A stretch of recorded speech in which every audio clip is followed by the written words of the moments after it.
3 जनवरी 2026 रात के 2 बज रहे थे। वेनेजुएला की राजधानी काराकस में सन्नाटा था। कैरेबियन सागर की लहरें शांति से तट से टकरा रही थीं। राष्ट्रपति भवन मीरा फ्लोरेस पैलेस रोशनी में नहाया हुआ था। बाहर से देखने पर सब कुछ सामान्य सा लग रहा था।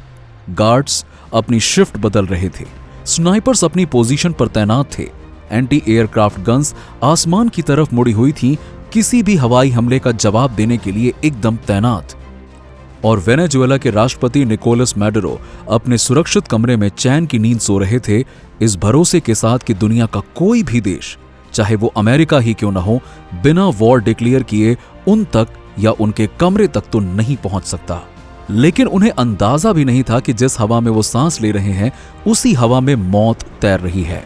उन्हें नहीं पता था कि उनके रडार्स, जो उनकी आंखें थीं, अब धोखा देने वाले हैं।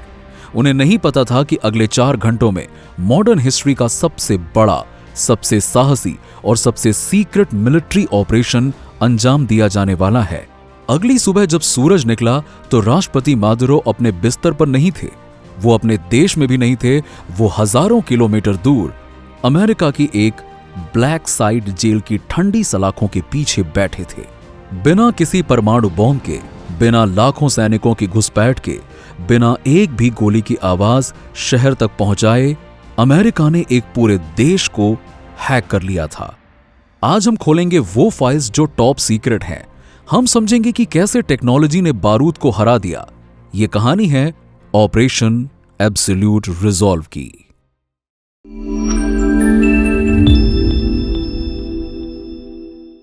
सबसे पहले चलिए उस झूठ को हटाते हैं जो दुनिया को बताया गया।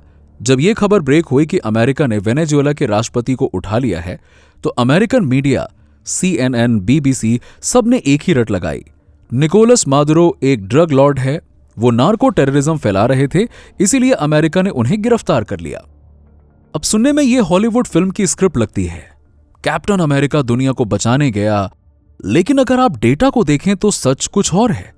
यूएस ड्रग एनफोर्समेंट एडमिनिस्ट्रेशन की खुद की रिपोर्ट कहती है कि अमेरिका में घुसने वाला 90% कोकेन और ड्रग मैक्सिको और कोलंबिया के रास्ते से आता है। वेनेजुएला का रूट तो बहुत छोटा सा है, तो फिर हमला मैक्सिको पर क्यों नहीं, कोलंबिया पर क्यों नहीं? असल में असली वजह वो है जो जमीन के नीचे दबी हुई है, ऑयल। क्योंकि वेनेजुएला के पास दुनिया का सबसे बड़ा प्रूवन ऑयल रिजर्व है, सऊदी अरब से भी ज्यादा, 300 बिलियन बैरल से ज्यादा कच्चा तेल। और सिर्फ तेल नहीं, वहां हाल ही में लिथियम और गोल्ड के ऐसे भंडार मिले हैं जो अगली सदी की इकोनॉमी को कंट्रोल कर सकते हैं। इसीलिए अमेरिका को एक डर था कि निकोलस मादुरो धीरे धीरे रशिया और चाइना के खेमे में जा रहे थे। अब जरा सोचिए, अमेरिका के बैकयार्ड में, यानी कि दक्षिण अमेरिका में, चाइना अपना सबसे बड़ा ऑयल बेस बना लेता तो डॉलर की क्या हालत होती। यह ऑपरेशन कोई नशा मुक्ति अभियान नहीं था, ये एक कॉरपोरेट टेकओवर था। ये 21वीं सदी की सबसे बड़ी लूट थी। लेकिन मादुरो को हटाना इतना भी आसान नहीं था। 2020 से अमेरिका कोशिशें कर रहा था, लेकिन मादुरो ने भी अपने देश को एक किले में बदल लिया था। रशिया ने उसे S-300 मिसाइल सिस्टम दिया था, जो अमेरिकन जहाजों को 200 किलोमीटर दूर से मारकर गिरा सकता था। कि फिर अमेरिका इस किले में घुसा कैसे? जवाब है विश्वासघात। इतिहास गवाह है, बड़े बड़े साम्राज्य तलवारों से नहीं बल्कि गद्दारों से गिरे हैं। अब यहां पे अमेरिका जानता था कि बाहर से हमला करने पर वर्ल्ड वॉर 3 का खतरा है। रशिया अपनी सेना भेज सकता है, इसीलिए उन्होंने CIA को काम पे लगा दिया। CIA ने मादुरो की सेना के एक बहुत ऊंचे ओहदे के अफसर को टारगेट किया, और ये कोई आम सिपाही नहीं था। ये वो शख्स था जो राष्ट्रपति के साए की तरह उनके साथ रहता था, उनका एक तरह का सेनापति। उसे डील दी गई कि तुम्हें और तुम्हारे परिवार को अमेरिका की सिटीजनशिप मिलेगी, नई पहचान मिलेगी, पुराने सारे पाप को माफ कर दिया जाएगा और साथ में मिलेंगे मिलियंस ऑफ डॉलर्स।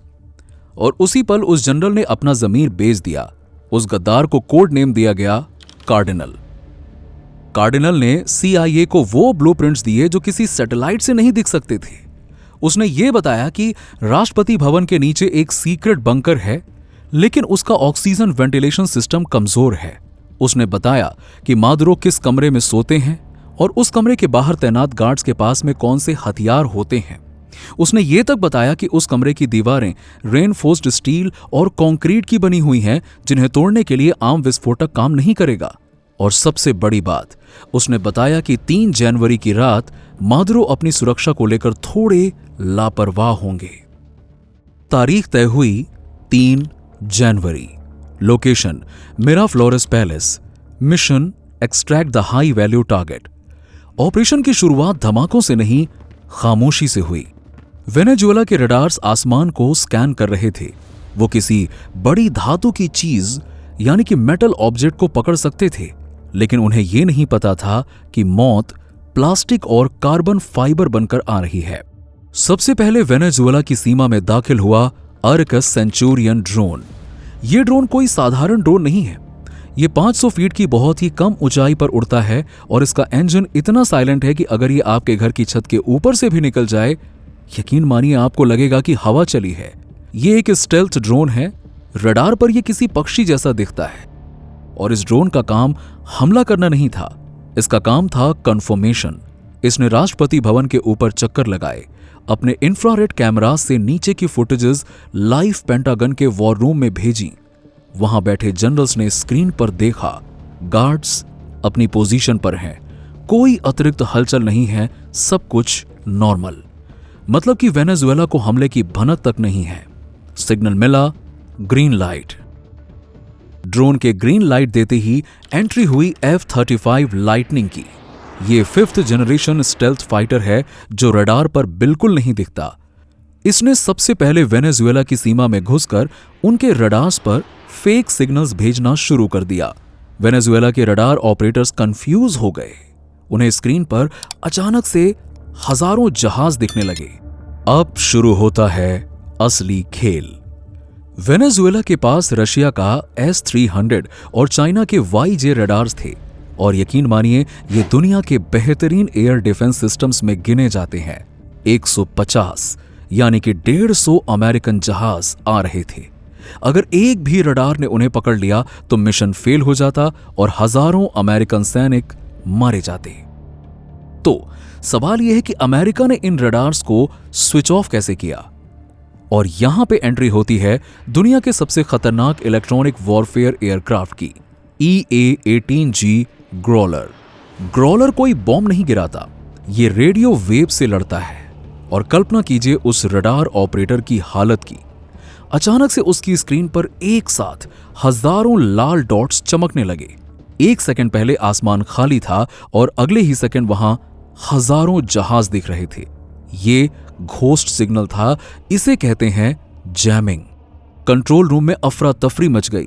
कमांडर्स लगातार चिल्ला रहे थे कि फायर करें या ना करें, करें तो क्या करें, असली टारगेट कौन सा है उन्हें समझ ही नहीं आ रहा था। और बस घबराहट में उन्होंने अपनी गलती सुधारने के लिए एक घातक कदम उठा दिया। उन्होंने रडार की फ्रीक्वेंसी पावर को बढ़ा दिया ताकि वो इस इलेक्ट्रॉनिक शोर के आर पार देख सकें। यही तो अमेरिका चाहता था और ये बिल्कुल अंधेरे में माचिस जलाने जैसा था। जैसे ही वेनेजुएला के रडार्स ने हाई पावर बीम छोड़ी, उनकी लोकेशन रिवील हो गई। ग्रोलर के नीचे लगी थी AGM-88 हार्म मिसाइल। इसका पूरा नाम है high speed anti radiation missile. यह मिसाइल किसी GPS लोकेशन पर नहीं जाती है, ये सिग्नल्स का पीछा करती है। जैसे कोई शिकारी कुत्ते सूंघते हुए शिकार तक पहुंचते हैं ना, बिल्कुल वैसे। ये मिसाइल रडार की तरंगों को सूखते हुए सीधे रडार के एंटीना से जाकर टकराती है अगले 9 सेकंड्स में। जी हां, सिर्फ 9 सेकंड्स में। वेनेजुएला के 12 मुख्य रडार स्टेशंस आग के गोले में बदल गए सिर्फ और सिर्फ 9 सेकंड में। S-300 सिस्टम, जिसे अजेय माना जाता था, वो एक भी मिसाइल फायर नहीं कर पाया क्योंकि वो अंधा हो चुका था, उसकी आंखें फोड़ दी गई थीं। जब रडार अंधे हो गए तब वेनेजुएला को अपनी सबसे बड़ी गलती का एहसास हुआ। उन्हें गुरूर था अपने S-300 एयर डिफेंस सिस्टम पर जो उन्होंने रशिया से खरीदा था, लेकिन सच्चाई यह थी कि S-300 सिस्टम 30 साल पुरानी टेक्नोलॉजी है। ये F-16 जैसे जहाजों को मार गिराने के लिए तो कारगर था, लेकिन अमेरिका ने इस युद्ध में F-16 का तो इस्तेमाल ही नहीं किया। अमेरिका लेकर आया अपना F-35। S-300 के रडार पुराने होने की वजह से 5th जनरेशन के F-35 को डिटेक्ट नहीं कर पाए। अगर वेनेजुएला के पास S-400 होता तो शायद वो F-35 को पकड़ लेता, लेकिन S-300 के साथ वो लड़ाई हार चुके थे। कुल मिलाकर अमेरिका ने बिना किसी डॉग फाइट के सिर्फ टेक्नोलॉजी के दम पर उनके पूरे डिफेंस सिस्टम को खिलौना बना दिया। और इसके ठीक बाद बादलों को चीरता हुआ आया B-52 स्ट्रैटोफोर्टिस। ये जहाज 1950 के दशक से उड़ रहा है, लेकिन आज भी इसका खौफ वही है। 8 इंजन वाला ये दैत्य अपने पेट में 3200 किलो बॉम्ब लेकर उड़ता है। B-52 ने कारपेट बॉम्बिंग शुरू की, लेकिन ये बमबारी शहरों पर नहीं थी। ये बमबारी उन मिलिट्री बेस और टैंक रेजिमेंट्स पर थी जो राष्ट्रपति को बचाने के लिए आ सकते थे, और मकसद साफ था, पैनिक क्रिएट करना। इतना बारूद बरसाया गया कि वेनेजुएला की आर्मी को लगा कि पूरा आसमान ही नीचे गिर रहा है। और ठीक उसी वक्त B-1 लैंसर बॉम्बर्स ने एंट्री ली। ये सुपरसोनिक बॉम्बर है। B-1 लैंसर ने वेनेजुएला के अंदरूनी हिस्सों में घुसकर कम्युनिकेशन टावर्स को उड़ा दिया। कुल मिलाकर अब वेनेजुएला की सेना के पास ना तो रडार था, ना रेडियो, और ना ही कोई प्लान। वो सिर्फ अपनी जान बचाने के लिए भाग रहे थे। लेकिन फिजिकल वॉर तो सिर्फ आधा हिस्सा था। असली वॉर चल रही थी डिजिटल दुनिया में। वेनेजुएला का पूरा इंफ्रास्ट्रक्चर, बिजली, पानी, ट्रैफिक लाइट, मेट्रो, सब कुछ स्कैडा सिस्टम्स पर चलता था। और ये सिस्टम्स किसके थे?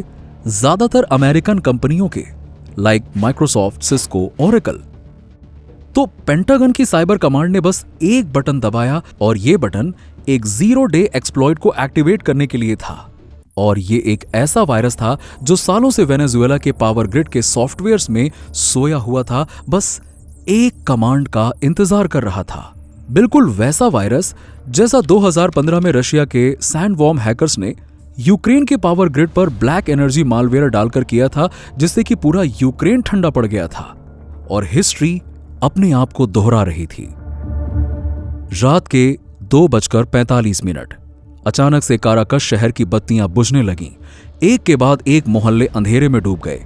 पावर ग्रिड्स फेल हो गए, हॉस्पिटल्स के जनरेटर्स जवाब दे गए, मेट्रो टनल में रुक गई, लिफ्ट्स बीच में फंस गईं, सड़कों पर अराजकता, केओस फैल गई। लोग अपने घरों से बाहर निकल आए, ये जानने के लिए कि आखिरकार हुआ क्या है। लेकिन कोई न्यूज चैनल नहीं चल रहा था, कोई इंटरनेट नहीं था, क्योंकि सिर्फ सैटेलाइट्स ही नहीं, अमेरिका ने समुद्र के नीचे बिछी under sea fibre optic cables के ट्रैफिक को भी चोक जैम कर दिया था। वेनेजुएला दुनिया से पूरी तरह कट चुका था। और सबसे खतरनाक बात, जीपीएस ब्लैकआउट। कुल मिलाकर हम और आप गूगल मैप्स यूज करते हैं, जो कि अमेरिका का है, और वेनेजुएला की मिलिट्री भी अपनी गाड़ियों और मिसाइल्स को नेविगेट करने के लिए जीपीएस का ही तो इस्तेमाल करती थी। अमेरिका ने वेनेजुएला के ऊपर से जीपीएस सिग्नल्स को स्क्रैम्बल यानी कि सिग्नल्स के साथ गड़बड़ी कर दी थी। और ग्राउंड पर हालात देखिए, टैंक कमांडर्स को पता ही नहीं था कि वो किस दिशा में जा रहे हैं।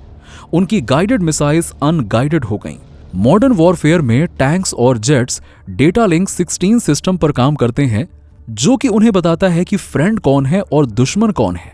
और नेटवर्क टूटते ही ये पहचान खत्म हो गई। जब जमीन पर सब अंधा हो चुका था, तब अमेरिका के जहाजों को रास्ता दिखाने के लिए हवा में मौजूद था E-2 हॉक आई।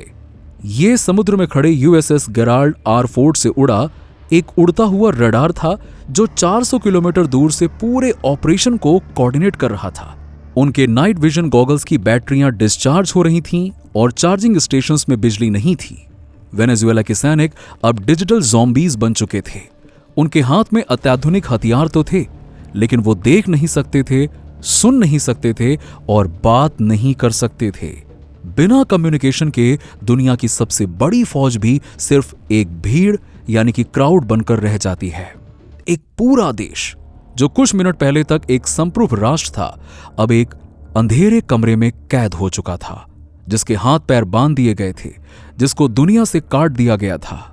आर्मी के जनरल्स अपने सैटेलाइट फोन्स पर चिल्ला रहे थे, लेकिन दूसरी तरफ सिर्फ स्टैटिक नॉइज थी। स्टेज सेट था, लाइट्स ऑफ थीं। विलन अमेरिका की नजर में फंस चुका था और अब वक्त था हीरो की एंट्री की।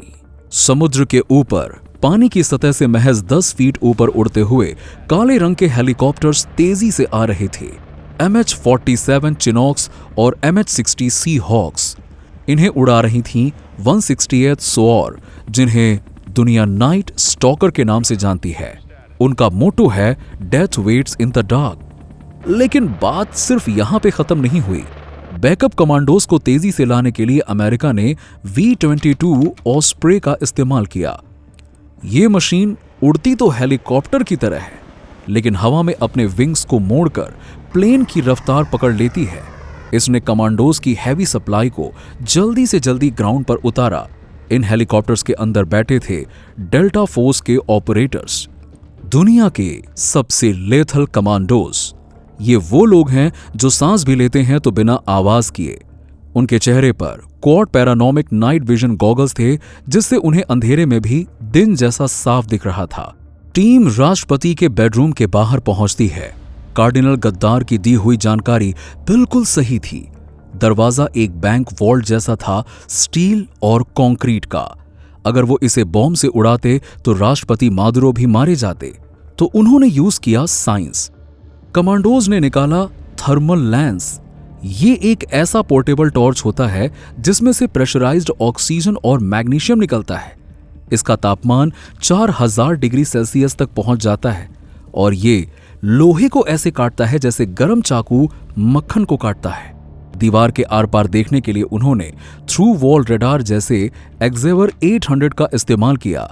स्क्रीन पर 2 लाल धब्बे हीट सिग्नेचर्स थे, यानी कि टारगेट कंफर्म था। दरवाजा कटा, फ्लैश बैंग जनरेटर्स अंदर फेंका गया और बैंग। तेज रोशनी और आवाज ने राष्ट्रपति मादुरो को सुन कर दिया। सेकंड्स के अंदर डेल्टा फोर्स के कमांडोज अंदर घुसे और उन्होंने मादुरो को दबोच लिया। इसके बाद अमेरिकन कमांडोज ने बिना वक्त गवाए मादुरो को उठाया और सीधा अपने हेलीकॉप्टर के अंदर लेकर गए। वहां अगर मगर का कोई चांस नहीं था। मादुरो को हेलीकॉप्टर में सिक्योर किया गया। जमीन पर यह पूरा ऑपरेशन 45 मिनट से भी कम चला और जब तक वेनेजुएला के जनरल्स की नींद खुलती, जब तक वो अपनी पैंट पहनते, उनका राष्ट्रपति देश से बाहर जा चुका था।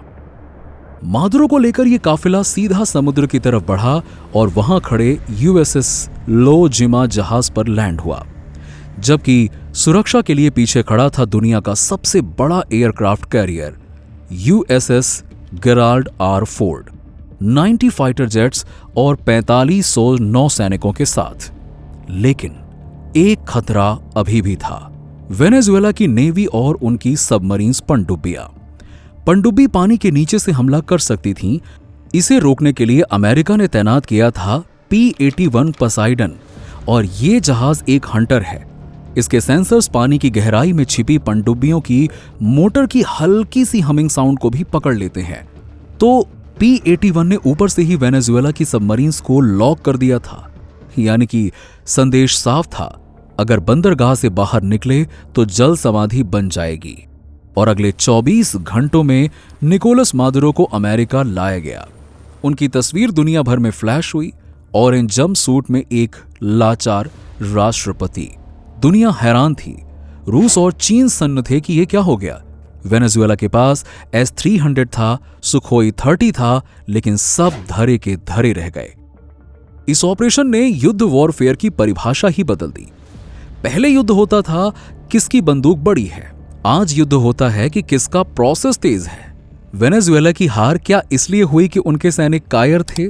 नहीं, उनकी हार इसलिए हुई क्योंकि वो टेक्नोलॉजिकली एंस्लेव्ड यानी कि गुलाम थे। उनका रडार रूस का था, लेकिन उसे जैम अमेरिका ने किया। उनका कंप्यूटर सिस्टम माइक्रोसॉफ्ट का था, जिसे अमेरिका ने बंद किया। उनका GPS अमेरिका का था, जिसे अमेरिका ने अंधा किया। दोस्तों, इस कहानी से भारत के लिए एक बहुत गंभीर सबक है। सोचिए, अगर कल को खुदा न खास्ता हमारी किसी सुपर पावर से टकराव हो जाए और अगर हम आज भी गूगल मैप्स पर निर्भर रहें, तो अगर हम आज भी विदेशी ऑपरेटिंग सिस्टम पर अपनी बैंकिंग्स चलाएं, तो अगर हम आज भी कम्युनिकेशन के लिए विदेशी सैटेलाइट्स का मुंह देखें, तो हमारे पास चाहे जितने रफाइल्स हों, जितनी ब्रह्मोस हों, एक बटन दबाते ही वो सब खिलौने बन जाएंगे। वेनेजुएला की गलती ये थी कि उसने अपनी सुरक्षा का ठेका दूसरों को दिया हुआ था। उसने हार्डवेयर तो खरीदा था, लेकिन उसका सोर्स कोड उसके पास नहीं था। आज जब आप सुनते हैं कि भारत अपना नेव आईसी इंडियन जीपीएस बना रहा है, अपना भार ओएस ऑपरेटिंग सिस्टम बना रहा है, अपनी यूपीआई टेक्नोलॉजी दुनिया को दे रहा है, तो इसे सिर्फ मेक इन इंडिया का नारा मत समझिएगा। ये हमारी डिजिटल सॉवरेनिटी यानी कि डिजिटल संप्रभुता की लड़ाई है। ये हमारी आजादी की दूसरी लड़ाई है, क्योंकि 21वीं सदी में data is the new oil and technology is the new nuclear bomb. जो देश अपनी टेक्नोलॉजी खुद बनाएगा वही सुरक्षित रहेगा। जो उधार की टेक्नोलॉजी पर उड़ेगा उसका हाल वेनेजुएला जैसा ही होगा। फैसला हमें करना है, हम यूजर बनना चाहते हैं या ओनर। दोस्तों, ये इंफॉर्मेशन आपको कैसी लगी हमें कमेंट सेक्शन में कमेंट करके जरूर बताइएगा। अगर ये वीडियो पसंद आई हो तो इसे लाइक करें और ऐसी ही गहरी जानकारी वाली वीडियोस के लिए चैनल को सब्सक्राइब करना ना भूलें।